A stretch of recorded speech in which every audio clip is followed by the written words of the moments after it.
নমস্কার। জয় to animal, জয় হোমিওপ্যাথি।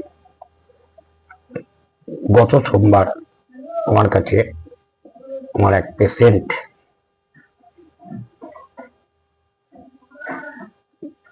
একটা কিডনি স্টোন নিয়ে আমার কাছে ট্রিটমেন্ট করে অনেক উপকৃত হয়েছে, কিন্তু তার অন্য একটি সমস্যা সেদিন কোনোদিনই আমাকে বলেনি।